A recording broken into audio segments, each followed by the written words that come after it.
2025 ஏழரை சனி யாருக்கு தொடங்கிறது? யாருக்கு முடிகிறது? சனி பகவான் 2025 கும்பராசியிலிருந்து மீனராசிக்கு பயிற்சியாக உள்ளார். இதனால் அடுத்த 2.5 ஆண்டு காலத்தில் யாருக்கு ஏழரை சனி நடக்கும்? யார் சனியின் பிடியிலிருந்து விடுபடுவார்? இதனால் எப்படிப்பட்ட பலன்கள் கிடைக்கும் என தெரிந்து கொள்வோம். 2025ஆம் ஆண்டில் சனி பயிற்சி, குரு பயிற்சி, ராகுகேது பயிற்சி என பல முக்கிய கிரக பயிற்சிகள் நடக்க உள்ளன.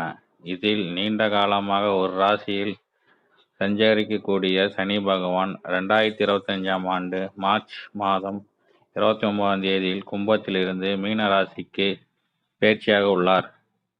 இதன் காரணமாக 12 ராசிகள் மீது தாக்கம் ஏற்படுத்துவார். அதில் எந்த ராசி ஏழரை சனியால் பாதிக்கப்படும், யாருக்கு சனியிடம் இருந்து விடிவு காலம் ஏற்படும் என தெரிந்து கொள்வோம். சனி பயிற்சி 2025. ஜோதிடத்தில் கர்மகாரன் என அழைக்கப்படக்கூடிய சனி பகவான் 2025ஆம் ஆண்டு மார்ச் மாதம் 29ஆம் தேதி இரவு 9:44 மணிக்கு கும்ப ராசியில் உள்ள புரட்டாதி 3ஆம் பாதத்தில் இருந்து மீன ராசியில் உள்ள புரட்டாதி நட்சத்திரம் 4ஆம் பாதத்தில் பயிற்சியாக உள்ளார். இதன் காரணமாக கும்ப ராசினர் சனியின் உச்சபட்ச அதிகமான ஜென்ம சனியிலிருந்து விடுபட உள்ளனர். மீன ராசிக்கு ஜென்ம சனி ஆரம்பமாகிறது.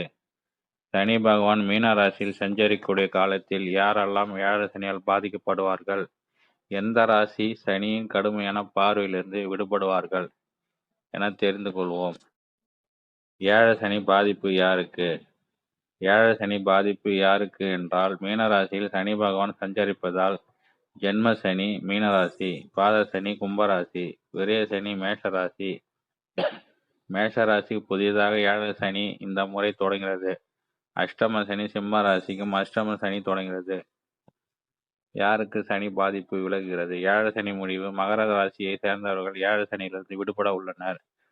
அஷ்டம சனி கடகராசி சேர்ந்தவர்கள் ஏழரை சனிக்கு சமமான அஷ்டம சனி பாதிப்பிலிருந்து விடுபட உள்ளனர்.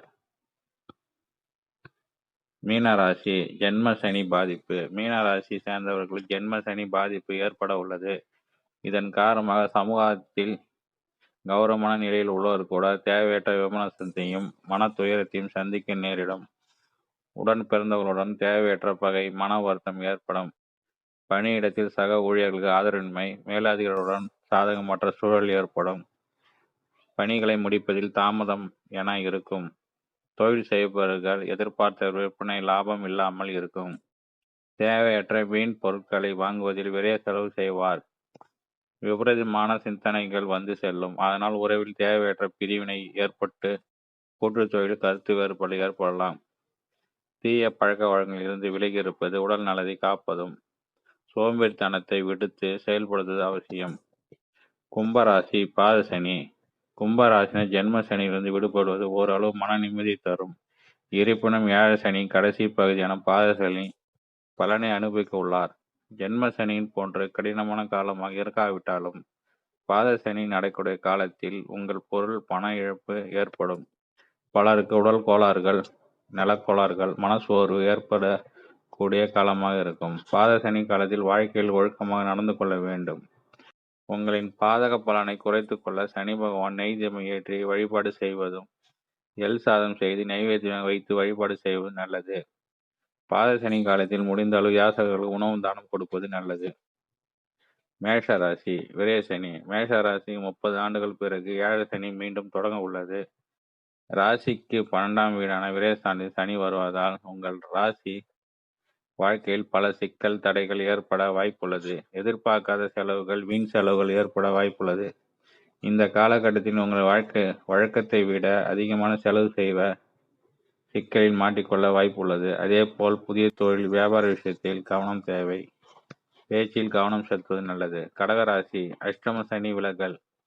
ஏழரை சனியின் தாக்கம் எந்த அளவுக்கு இருக்குமோ அந்த அளவுக்கு கடினமான தாக்கம் தரக்கூடிய அஷ்டம சனி. இதுவரை அஷ்டம சனி பாதிப்பில் இருந்து கடகராசியான 2025ஆம் ஆண்டு சனி பயிற்சியின் மூலம் அதிலிருந்து விடுபட உள்ளனர். அதனால் உங்கள் வேலை, தொழில் விஷயத்தில் முன்னேற்றம், குடும்ப பிரச்சனைகள் தீரும். சிம்ம ராசி அஷ்டம சனி பாதிப்பு. ஏற்கனவே சிம்ம ராசிக்கு பகை கிரகமாக இருக்கும் சனி பகவான் அஷ்டம ஸ்தானத்தில் வருவதால் அடுத்த 2 ஆண்டுகள் கூடுதல் கவனமாக இருப்பது அவசியம்.